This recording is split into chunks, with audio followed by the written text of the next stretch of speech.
untuk bisa mengenai update terkini kondisi dari sang suami sendiri sekarang sudah sejauh mana penyembuhannya? Alhamdulillah, yang penting alhamdulillahnya Mas Bukti udah sadar, udah bisa bercanda, udah bisa ngobrol ya. Tapi itu sekarang hari ini dibatasi karena Mas Indra kayaknya Mas Bukti ini yang masya Allahnya dia walaupun lagi kondisi tidak sadar ini karena dia harusnya nih banyak banget pekerjaan gitu. Jadi dia tuh agak bisa dibilangin karena dia masih masa pemulihan dan recovery. Jadi dia masih ngelantur cara ngomongnya dan pikirannya gitu. Jadi sometimes dia ngomongin suatu hal yang masa lampau bukan masa sekarang gitu. Jadi kadang lagi tidur tiba-tiba dia bangun kayak nyopot ada di jari itulah ya buat tensi. Terus kayak gitu dia bangun, bener-bener aku harus kerja jam berapa dia bilang gitu, jam 2 begitu dia mau kerja karena dia tahu hari ini dia harus kerja gitu. Terus jadi dia masih keinget tentang jadwal kerjaannya itu. Ya betul. Terus kayak gitu jadi ada flashback yang dia kadang ngomongin tentang masa kecilnya. Sometimes dia kayak cuma kayak bangun ini di mana gitu, cuma ada di mana, ada di ruangan mana. Jadi memang karena karena operasi ini Mas Bukti juga jadinya ada memori yang dia ulang lagi perlahan-lahan dari dulu sampai sekarang. Jadi bisa dibilangnya dia agak kurang bisa mengingat yang sekarang ini, jadi tidak bisa di-push. Dan hari ini doain aja Mas Indra agak menurun menurun kesehatannya gitu. Jadi dia bisa dibilangkan kelelahan, jadi tensinya jadi agak naik, terus pendarahan juga di saraf pembuluh darahnya itu jadi agak banyak lagi gitu. Jadi hari ini sangat jadi aku juga cuma datang ke kamarnya, cuma banyak diem. Kalau dia mau makan, aku cuma bangun untuk makan. Habis itu dia emang kita masukin obat untuk cepat dia tidur. Jadi alhamdulillah gitu, ini malam ini karena masih dibawa infus juga, jadi maksudnya tensinya balik lagi gitu. Jadi ini benar-benar lagi masa, kalau bisa dibilangnya ini penyakit yang memang kritis gitu buat Mas Bukti gitu. Jadinya saat ini sih keadaannya lagi kayak gitu. Sempat dengar juga kabar bahwa penglihatannya sedikit menurun, itu seperti apa? Menurun itu bisa dibilangnya sebenarnya karena habis lagi operasi kemarin gitu. Jadi kayaknya ini sih besok kita baru mau cek lagi di MRI lagi. Sebenarnya harusnya besok tuh MRI kapasitas operasi itu gimana gitu. Tadi kan karena ada pendarahan dan aku juga kayaknya mau ngecek bagian matanya karena dia ngerasa hari ini kok buram dan bagian palanya sakit gitu. Jadi besok tuh mau di MRI. Jadi buram itu kayak dia sebenarnya bisa ngelihat tapi ngelihat orang tuh buram gitu. Jadi masih kenal dulu itu siapa. Terus itu diraba, terus dia bercanda. Dia nggak kenal sama orang ini. Dia sebut itu seharusnya Nana, tapi dia jadi Nani gitu. Tapi dia bercanda, terus aku bilang itu Nana sayang, aku bilang gitu. Aku tahu lah, masa aku dikasih tahu gitu. Alhamdulillah semua di ruangan ini dokter-dokter semua suster tuh happy sama Mas Bukti. Walaupun kayak gitu dia tuh tetap Mas Bukti yang seperti dulu gitu ya. Luar biasa, buat aku masih semangatnya dia masih luar biasa gitu. Jadi aku juga harus di depan dia harus kuat dan nggak boleh liatin aku nangis karena saat ini dia butuh aku gitu. Dan aku bersyukur banget walaupun dia buram, dia nggak bisa mengingat masa yang sekarang ini gitu, tapi dia masih ingat aku gitu, masih dia momen-momen sama aku tuh dia inget banget gitu. Walaupun saya awal-awal aku ngambek itu dia masih dia bawa nangis gitu. Terus dia bilang aku tuh sayang banget sama tuh cewek. Terus kata teman aku, sahabat aku, siapa namanya, Lila Gita, wanita paling aku cinta, kata dia bilang gitu. Terus buat aku tuh aku bersyukur banget karena yang lainnya mereka masih meraba-raba gitu ya. Alhamdulillah, makanya aku berusaha banget. Kenapa aku juga tidak mau memposkan wajah suami aku karena memang bukan untuk saat ini gitu, karena keadaannya juga masih kritis dan aku nggak sanggup aja untuk ngeliat pos suami aku. Jadi aku cuma ngupdatein keadaan dia tuh lewat tangan sometimes gitu. Nanti kalau memang gitu nanti aku mungkin aku bisa kasih cuma suara-suara dia yang bisa memperlihatkan kalau dia tuh kalau untuk suara semangatnya itu masih luar biasa. Cuma sekarang ini dokter pun bilang Mas Bekti itu semangatnya luar biasa. Sampai tadi tuh tensi dia sempat naik juga karena sakit kepalanya itu. Dia slow banget tuh, yang kayak jangan pusing dong, minta obat dong gitu. Jadi itu buat dia, tapi buat para keluarganya ini tolong dijaga banget, kata dia bilang gitu. Jadi aku cuma ngadepin dia, kenapa Bun? Oke, aku bilang gitu. Tapi kita keluarga tetap harus menjaga informasi-informasi yang ada dari dokter gitu. Cuman kalau untuk sensorik dan motoriknya udah Alhamdulillah, bersyukurillah. Kalau untuk dari tangan, kaki, semua tuh sampai dokter, ayo coba tangannya, ayo tendangannya, semua sampai kan kita sampai dicek jantung semua gitu, semua alhamdulillah. Karena tuh masalahnya cuma dia ngerasa pusing banget palanya, terus palanya sama mata sih dia masih aku worritin gitu. Jadi itu yang masih, karena palanya itu sakit karena dia masih ngeluarin darah gitu. Karena dia tuh kalau ngomong saking antusiasnya, itu yang bikin dia juga tensi agak naik gitu. Karena dia ngomong tuh sambil mikir, tidur aja bisa-bisa kebangun kaget cuma ngomongin hal nggak penting, bukan nggak penting Bu. Jadi kadang ngomongin tentang kerjaan kaget gitu. Aku harus kerja nih Bu, di mana nih? Udah jam 3 nih, aku bilang gitu. Jadi ada yang kayak gitu. Jadi otak dia, kata si dokter, Pak Bekti tolong kalau lagi tidur, lagi ngomong jangan sampai mikir, santai gitu. Jadi ya aku cuma saat ini samping Mas Bekti cuma kayak udah nemenin dia cerita, aku oh iya, oh bener gitu. Aku nggak mau terlalu antusias dia cerita gitu, karena aku mau dia cepet recovery gitu. Kalau untuk sebelumnya kan bilang juga bahwa sempat ada riwayat sering pusing. Mungkin Mbak Dina sempat tahu dan seperti bawa ke rumah sakit kah dengan penyakit pusingnya dari Mas Bekti sendiri atau seperti apa? Udah, sebelum ini kejadiannya dia sempat pusing-pusing gitu. Terus karena ini memang berawal tuh dari dia kerjaan ini malam, paginya dia harus siaran, tidurnya sangat kurang buat aku. Dia cuma 2 jam, 3 jam. Terus ada sampai dia pernah nerima kerjaan dari pagi lagi dia harus berangkat, jadi dia tidak tidur. Pagi dia harus ngejar lagi siaran. Jadi saat itu udah mulai tuh kepala dia pusing banget. Aduh, yang dia tuh dulu tuh sebenarnya bisa nahan banget pusing gitu. Terus hari kok dia sampai kayak sakit banget ya, sampai dia mau pingsan. Aku bawa deh ke salah satu rumah sakit. Kita sempet juga cek MRI. Aku nggak tahu kenapa di situ dibilanginnya clear untuk bagian pembuluh darah di kepalanya, tapinya ternyata di sini sampai dia jatuh pingsan ini, di sini ternyata kok dia ada gitu. Aku juga agak aneh gitu. Nah terus semuanya dia malah cuma dibilangin saraf kejepit bagian ini, katanya ada saraf kejepit sampai di kaki.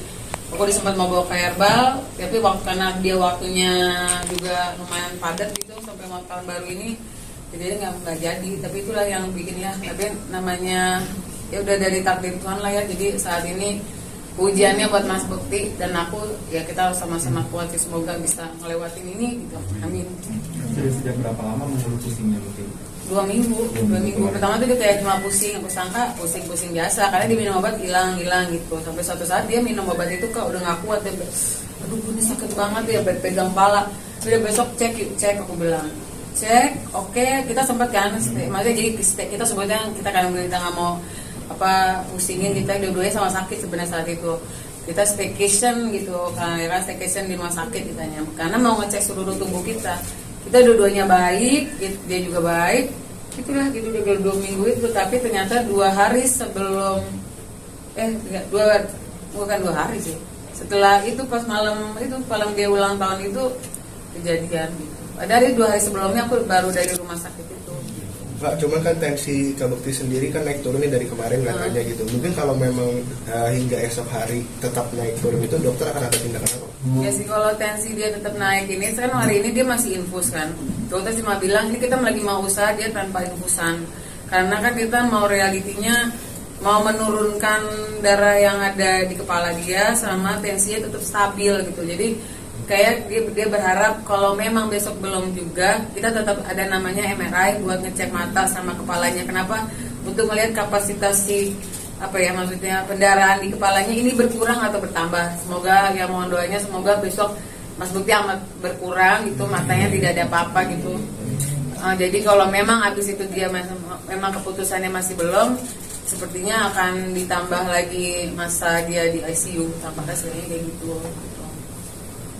Kembali yang penting Maria tegar, tidak cepat mungkin istirahat juga pulang ke rumah aku yang menjadi suami setiap waktu.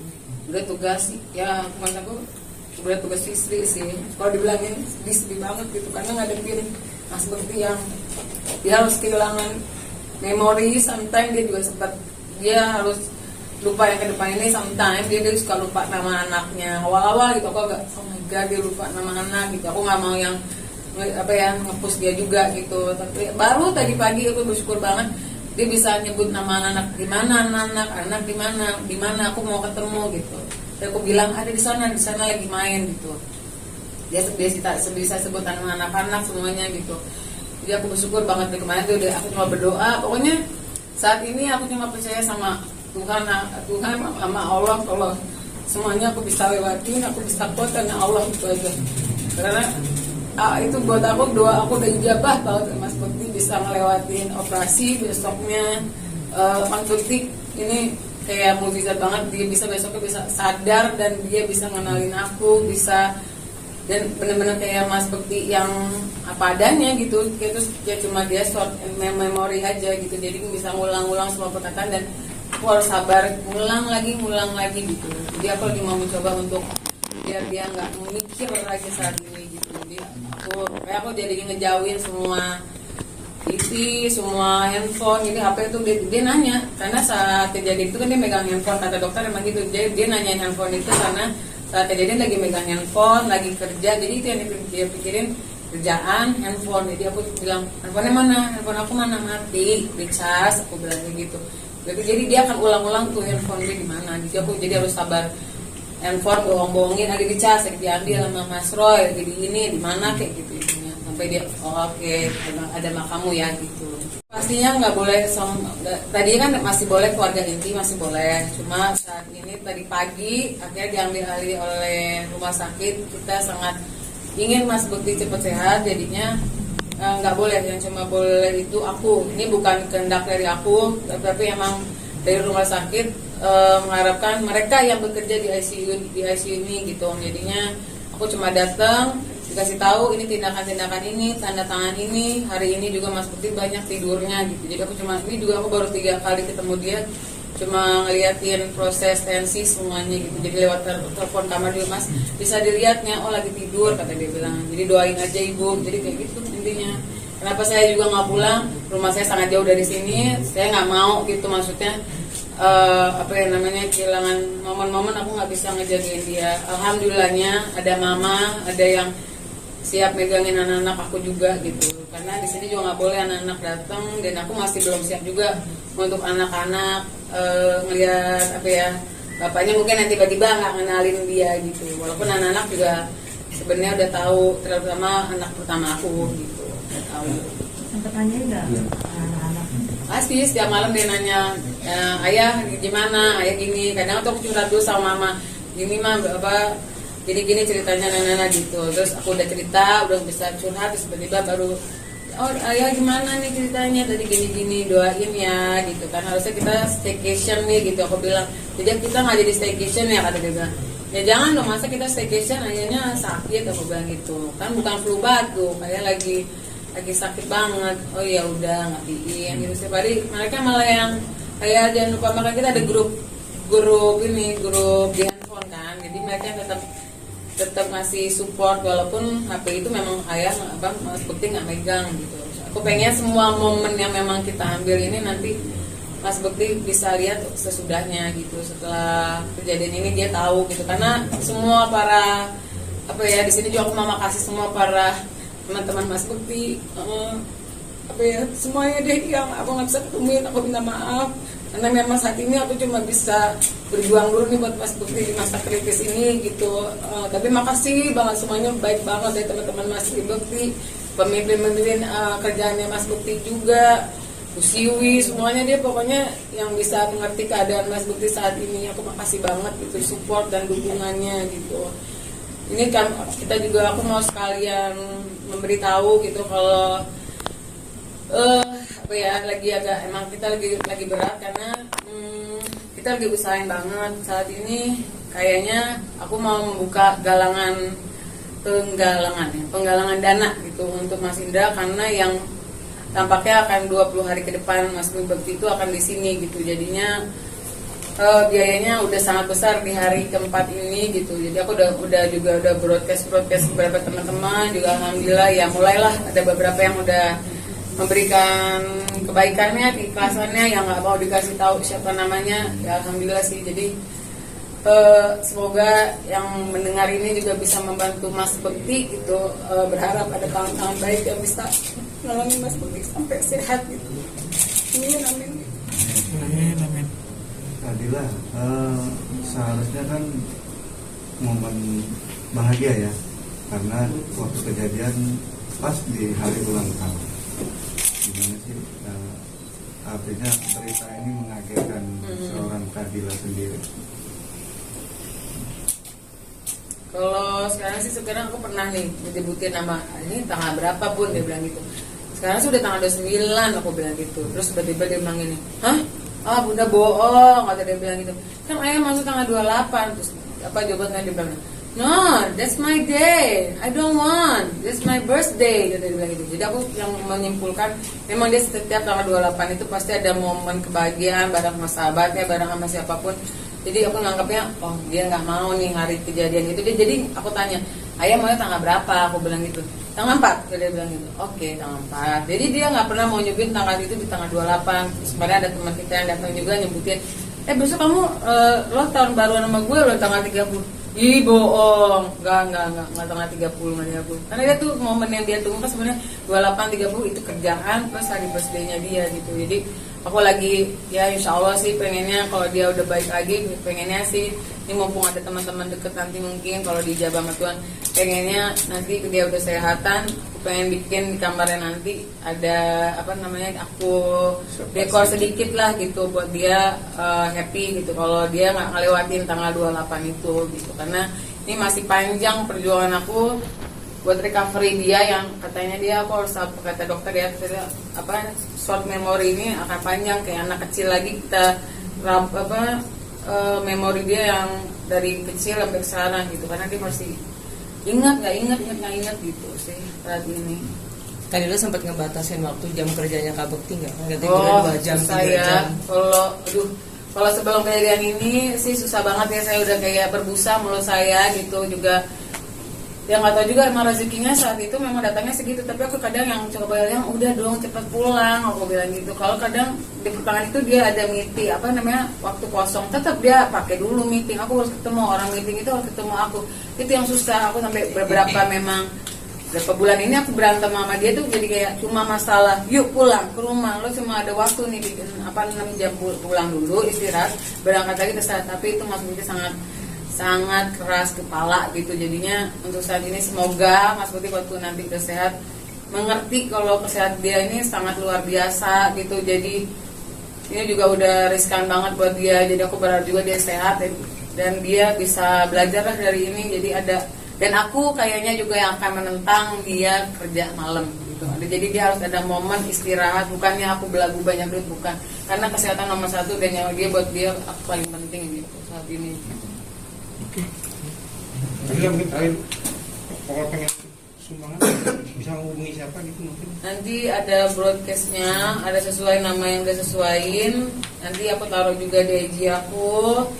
Beberapa sahabat juga bakal ngeblas, insya Allah dibantuin semuanya. Jadi nanti tolong cek aja di IG aku. Dan semoga banget banyak tangan yang bisa sesuai budget rumah sakit ini gitu. Nanti amin gitu ya. Terima kasih semuanya. Terima kasih.